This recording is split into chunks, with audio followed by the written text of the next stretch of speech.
ไก่นมไรให้แบบเนี้ยสันโตสไร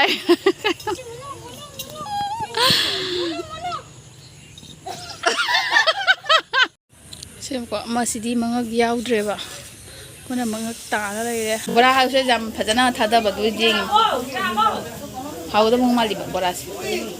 ราต้องเซ่ที่เซมาหายที่กรีมต้องสิบปุ่นจำตัวมีเกมลากเยอะมั้งอันนั้นก็เรียกว่าชิมตุงินะมาตุนพัฒนาตัวไว้แล้วด้วยฮันดักเชมเนี่ยชัวดินบุลีให้ดูดิจบก็มาดูนะเทนชันลีเนี่ยบอกว่าชิงงี้เนี่ยอีมานะเดี๋ยวชิงงี้ใช่อีป้าเนี่ยบ้าง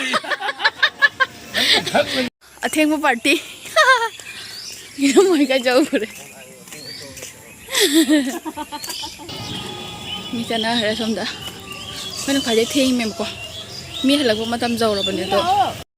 มวยหันมามังจัดเลยได้ไหมบอกว่าไอ้เสมันิ่งแต่เล็กท่านเลยเขาเลย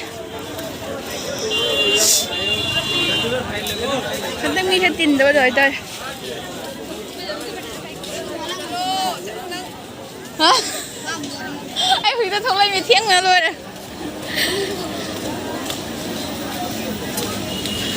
ล้วก็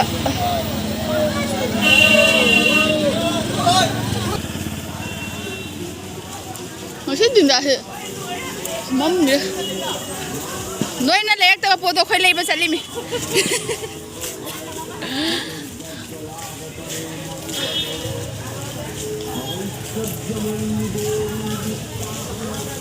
สิลายยี่สิบตาเลยค่ะผมต้องไปทำมวยกันสิ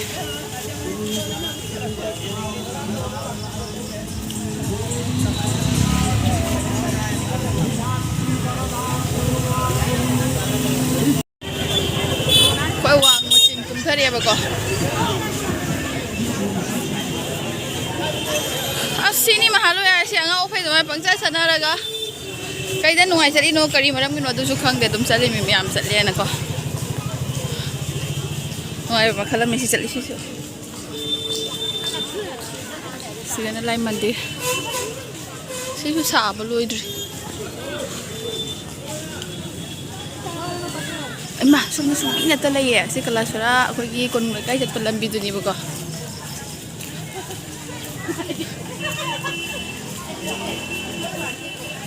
นี่ไอ้ดิฉันมันนั่นเลยโอลางี้สัตว์ที่โอลางี้ตัวเงี้ยใส่กี่เจ้าเสียหลักกว่าคนปะนี่เซตทงต้องปุ่นด้วยหรอเนี่ยทงต้องจำเหตุอะไรหกได้บุกเพราะว่าจะเรียกเขาคือจิคลีฮาวเนี่ยตั้งโชว์ทนมาตั้งหน่วยมาเลยคันเลยมันใส่บังเราว่าตัวนี้ตัวช่วยเดี๋ยวหนูชิคตั้งจ้าว่าตัวนี้ตัวก็คือการดาวน์ที่กลาสระใช้จบตัวนี้ปะเขาจะฮัลเลย์บอกว่ามีพวกมันจะเขาจะฮันบาปาร์ตี้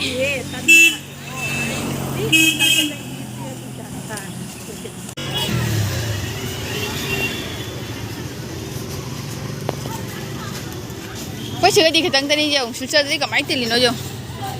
ดราฮะอาเจ้เขาชื่ออะไรขึ้นตั้งแต่นี้บ้างสุดท้ายดีกับมีนะบางคนพูดเดียวบอกว่า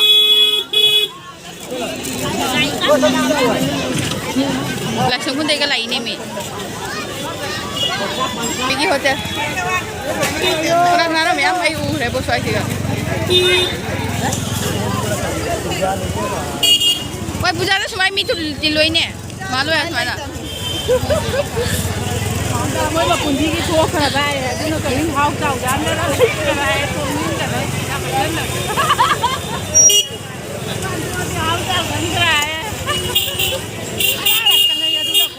Kan dah pernah tu mendengar. Hoi jabam sih tu ni apa? Baca ni sih, kena kena kerja itu lelai roh. Pahami bos. Belum pada salah sih lah. Ya, mi am lagi deh. Malu ya, tu puja hore puja. Puja hore.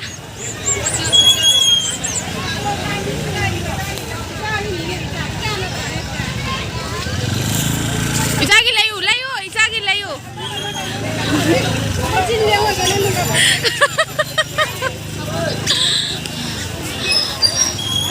Why here? Lang mana sih deh?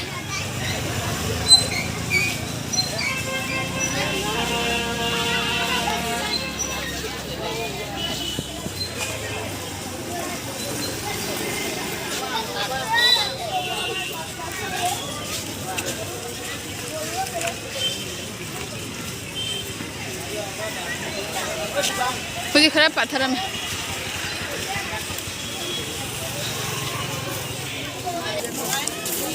Khoi thong hina khoi di hel Lôi ra khoi ma lôi ra xoay xí cái lôi ra Cùng lôi lôi ra bật ní cô mà lôi Khoi thong da pham me duga Lang pa mi asat pa mi Pham silaw nga ta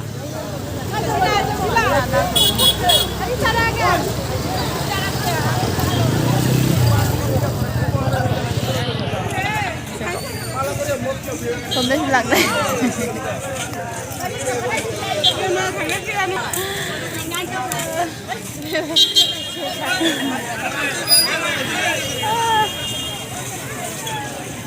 Mi patha rahe ho ji Mi masak bhaja balau ne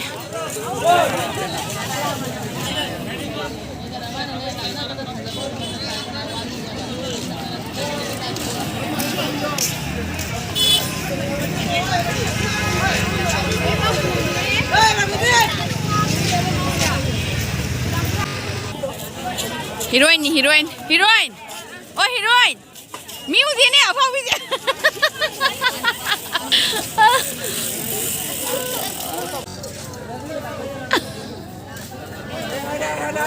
Sudah kai boko yu lagi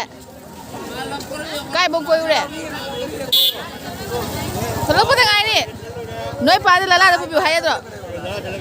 Lala ada park tapi mi amlai bani neng kang bro Noi pada singkar poni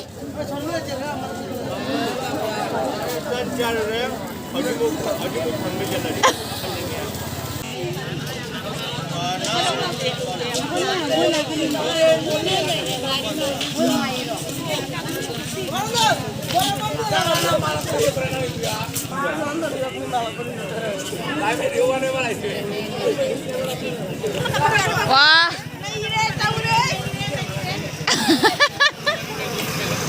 Ada jadi ni apa?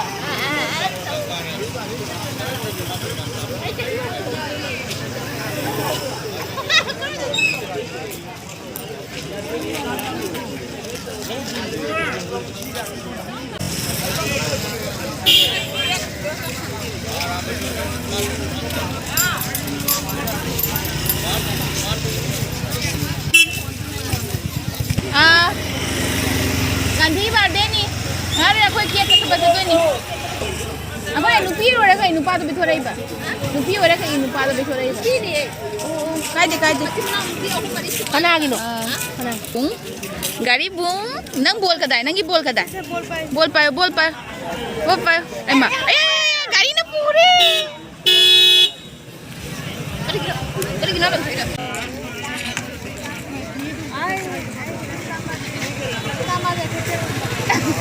Kecil long lebih tahu masuk. Tahu ye masuk. Saya saning berada sama dia kecil long lebih tahu berapa. Rasta macam kecil. Hah?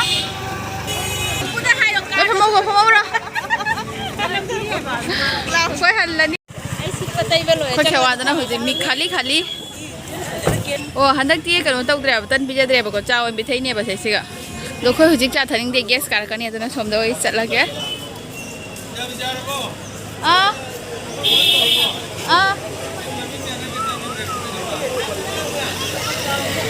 Mama,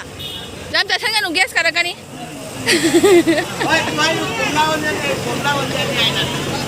Komlawan. Cakap apa sih? Wow. Jadi mahal ya selera mine puja. Kan ayo sih? Macam apa mau lagi ni? Ayah, lagi lo. Pesa supir ni mau lagi pada. Wow. Kan lagi no sih? Angel, kan lagi no sih? Lupa kya? Nang di, buca, nang kau beja terapa? Cici di. Oh. Cici una nak terus. Nak ke?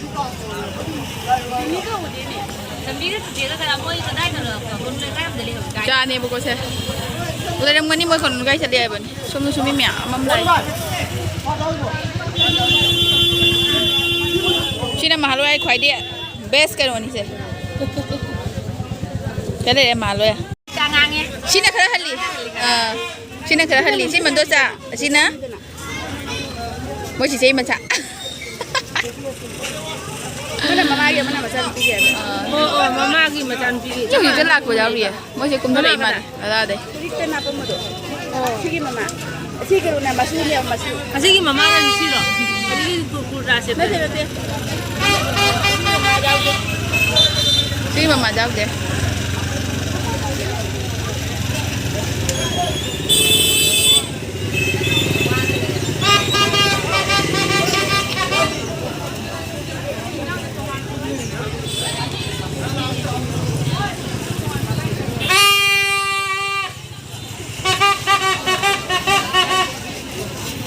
मैं मिगी सकतम उदव कुई रे बोरा नहीं पुंची नहीं आदुरा अंदर ने बोरा नहीं पुंची नहीं ना जेरुम नहीं की थवाई नहीं तन जाओ तरबो सिना चनार सिना बोरा बोरा अदुगा तन नहीं तरबो तन चालू जोई ना तन मम चाही अमा दल पथरा नहीं रो करी किनो हंदक तन दाउ द्रिदी कुदन हाय रो दुगी रिजन दो खै तन चावल लाग लेरम द्रे ए गुदी तन का बोरा तो बसे जी से बार हाय जी करीम तो सिंपल जब दो मी के हम लाके जमो अंदर की रिकॉर्ड से मतुंगी ना मतुंग फजन तो बाय हंदक से हमने सो दिन पुली हाय दुदी अचोबग अदुना टेंशनली ने बको सिंगी ने इमान ना दे सिंगी से इपा ने बा इपा मोंग जा दे अंदर अदु अनि हंदक इमा साउर से अदु साउर नु मी टेंशन ले बको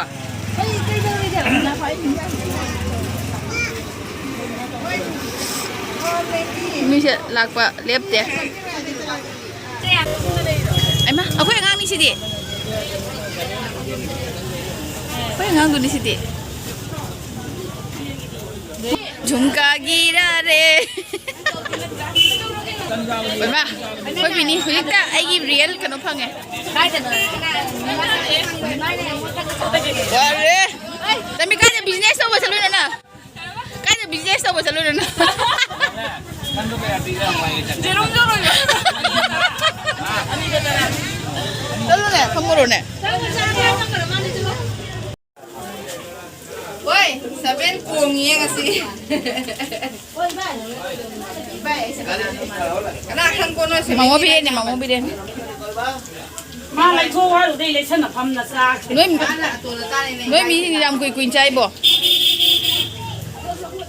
ni kai no bây se lai bora ha se jam phajana thada ba du jing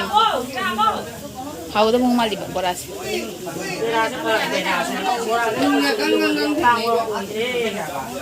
nu de khara pielu da na ya la ka ma chak thoi ni o ya la ka chak thoi ni na ka nei du din na ani hai ate chau thoi ka nei ba koi tan bi je doi mi che da ha pa ga che da tan ja doi mi khoi moi asi ta phatta ba che le phi le ja sige se tai thong na ba pa ma no mo chai se bun ro si ko ba dan na ni da lupa tara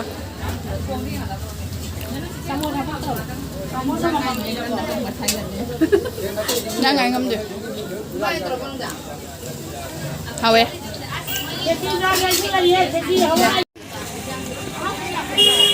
Ano mo tulog ba dala mi miam thole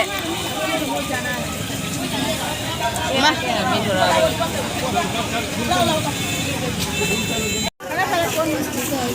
Holas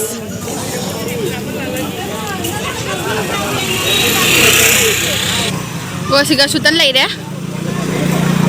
Tamja makhut pok ka ni ko Tam hau Puja gi makhut pok thok khadi ja ro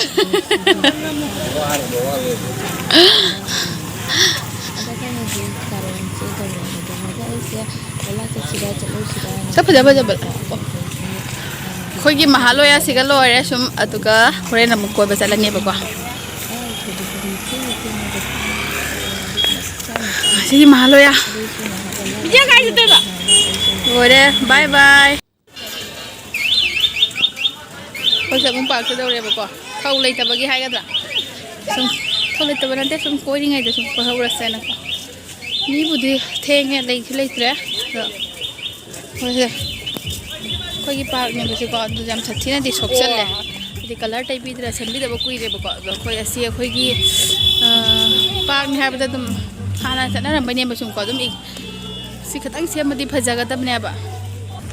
เดี๋ยวค่อยปากที่ผมจะแจ้งให้หลักเก็บก่อนเดี๋ยวสิก็เลยเรียนนาลาทำไมเดี๋ยวผมว่าสิหามาจำพจักมันนี่บ่ก่อนเดี๋ยวจะเดี๋ยวพจักนั่นนี่ใช่มั้ยบันนี้มาทำดูก่อนสิไลติ้งก็ต้องในซิงเกิลตอนนั้นก็กับขัดนะดูอันคนเนี่ยสิ่งนู้นไปชมน้ำมันไม่โอนลำได้เนี่ยชมน้ำมันไม่โอนเลยแต่ไม่เข้ามาเดี๋ยวจะหนอนั่นตีอ่ะเชียงใหม่เนี่ยนั่นตีอ่ะเชียงใหม่โอลิมีฮะใครอยู่เนี่ย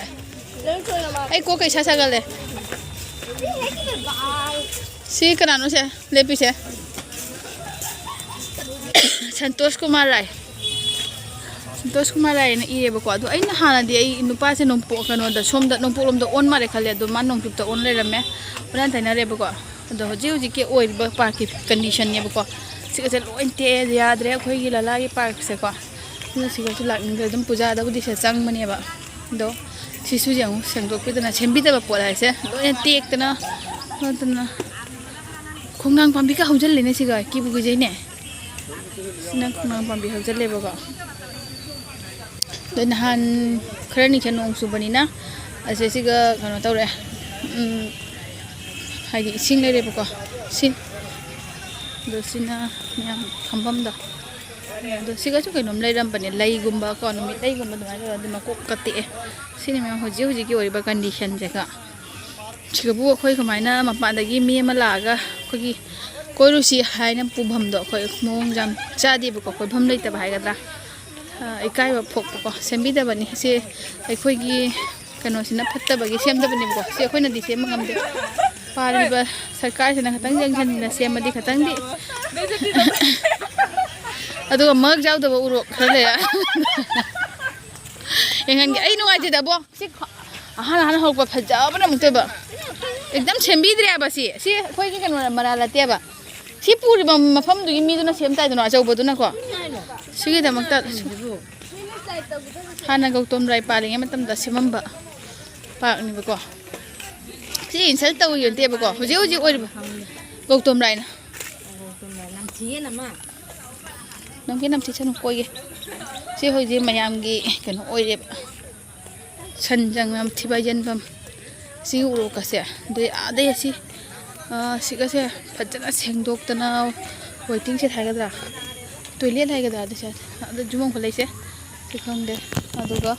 สิอันนี้จัลลีตัวเลยขนาดที่เด็กพี่เรามีห้องเด็กยิงกันตัวกันนะ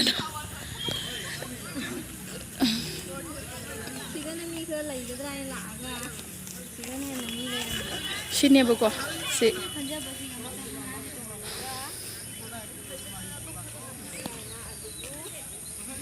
น้องก็เลยตีสิยังเสียเชื่อมก็มาสิดีมังกรยาวเดือบอ่ะคนนั้นมังกรตาอะไรเลยสินะไอ้มาบินี่นั่งงนั่งอันตรกันนั่นเท่าไหร่ยังไงคุ้มตัวนั่นเท่าไหร่ไอ้ชิมนี่กันไหนบินี่กี่ปากหลักไป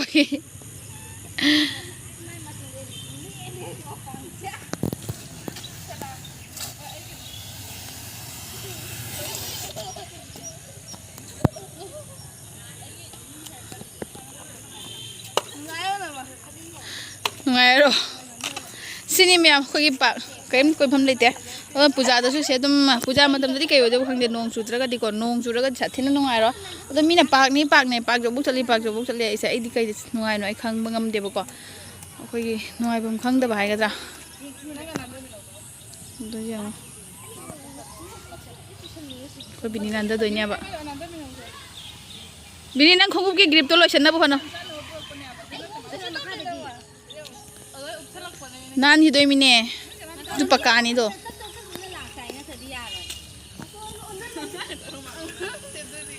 ไอ้บุกกางกับจะไปสิกะไอ้มาไว้มาไอ้งำดิโอ้ยมาเกี่ยวนี่อี เบี้ยมาลงโทษกันนี่ลงโทษงั้นอย่าเพิ่งกันหนูชาทิศได้ยังไงมาชาเช่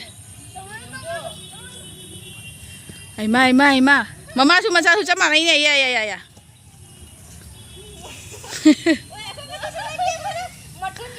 โอ้ย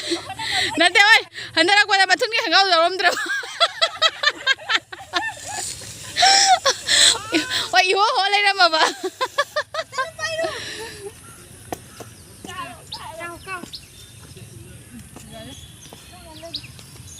cháu này cháu này nuôi nè có bạc từng hạt sana lô để sana đi nè mà quảng ngang xem nuôi sana đi tụi cái tôi bị níu làm cân sana đi có bạc coi bao lô để mà cân nó photo copy ní là ô thế là gì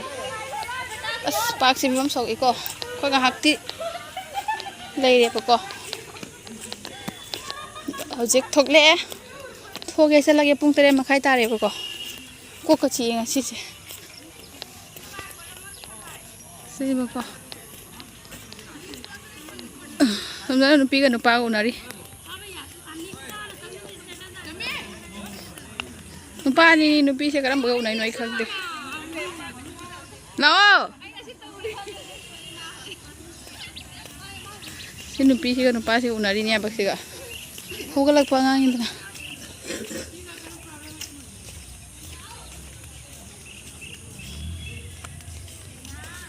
sini park ma'am okay gi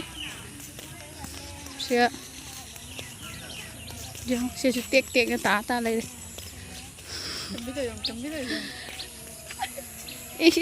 lo re mà đi lo re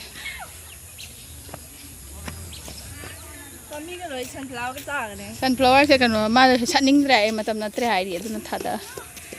tiếc ta lion nani nó cây nó chi chứ cái nó hiran là rồi hả biết rồi hiran như thế nào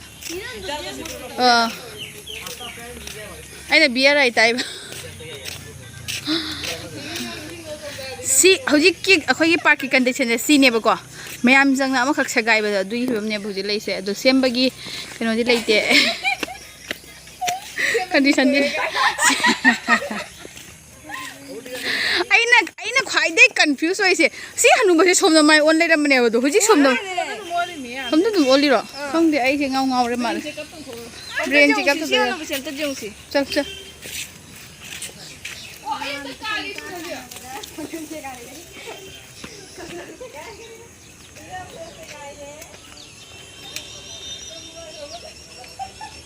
pilih foto copy ke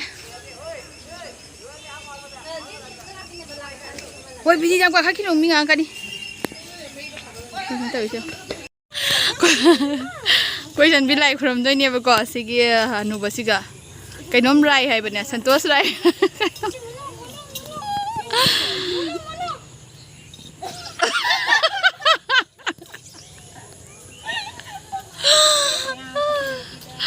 Santos dia muốn làm đôi mình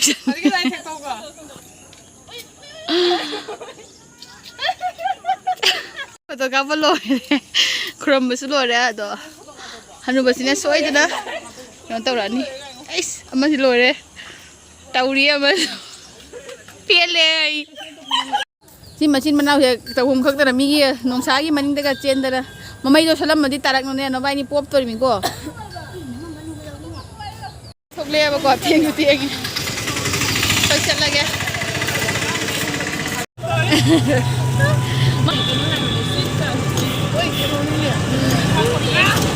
tiền cả trình mình ghi gần nó như vậy vậy đi ngày mình tiền sớm sai cả này làm bi phát tập đi cái hai uni làm bi cái điều phải lấy ra một tiền phát tập gì nữa bây giờ bấm đầu cùng thay điểm vợ một xe bút sao sang kìa ngoài trong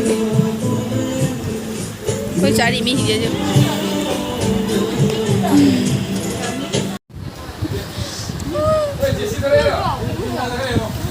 lấy sao mình Charo hay bang ngang ni ko se. Bini hau bro. Hau bro. Nuai bo handa ki malo hai cha ba ji nuai ai phajana.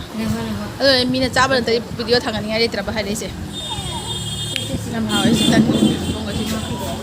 दुगा ma'am ऐसे हुजिक हलेबको अदो मी पुनमक सुमाइना तम तमना चनरुबगे हनरइबको अदो हुजिक से तो महालयानिना ma'am से तुम चन्नई अदो हंदकी महालया से थोदोक पमिति तिनदेबको अदो मतंग सिगा इ वीडियो से लोइसलगे मैम बाय।